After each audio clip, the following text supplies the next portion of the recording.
Il y a 70 ans, dans un laboratoire à peu près comme celui que vous voyez, mais plus modeste, mon grand-père Paul-Émile a fondé Magnus. C'était à Montréal, au coin de Masson et Pineuf. Mon grand-père était chimiste et avait obtenu de Magnus des États-Unis une licence pour la fabrication de produits pour le traitement des eaux, de chaudières à vapeur, ainsi que de nettoyants industriels pour l'ensemble du Canada.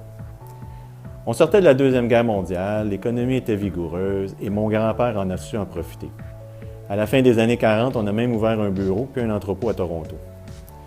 Les sociétés demandaient à mon grand-père de résoudre des problématiques de procédés industriels pointus et il réussissait à les régler.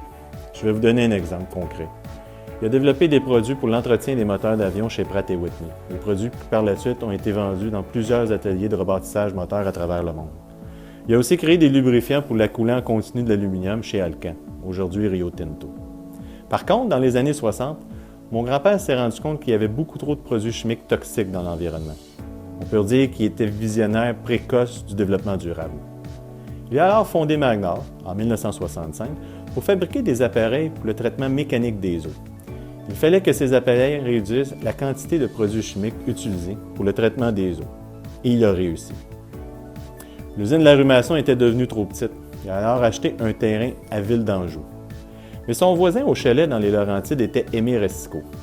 M. Racicot a montré à mon grand-père les plans du parc industriel de Boucherville, jumelés à l'ouverture du pont-tunnel de La Fontaine.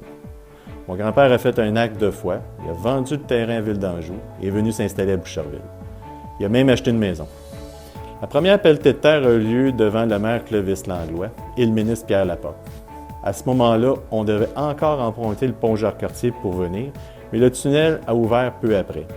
Bien des employés de l'époque et leurs familles ont fait de Boucherville leur chez-soi. La croissance de Magnus a fait en sorte qu'on a agrandi notre site du boulevard industriel 2 fois, en 1979 et en 1986. Mais en 2000, on s'est installé sur la rue Ampère, qu'on a fait construire pour répondre à nos nouveaux besoins technologiques.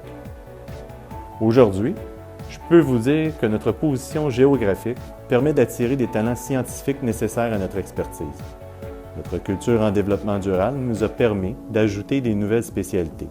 On a même un laboratoire de microbiologie qui détecte des bactéries dans les eaux des tours de refroidissement, comme la légionellose. On nous a d'ailleurs souvent consultés en 2012 lors de la crise légionelle à Québec. Notre expertise est reconnue mondialement.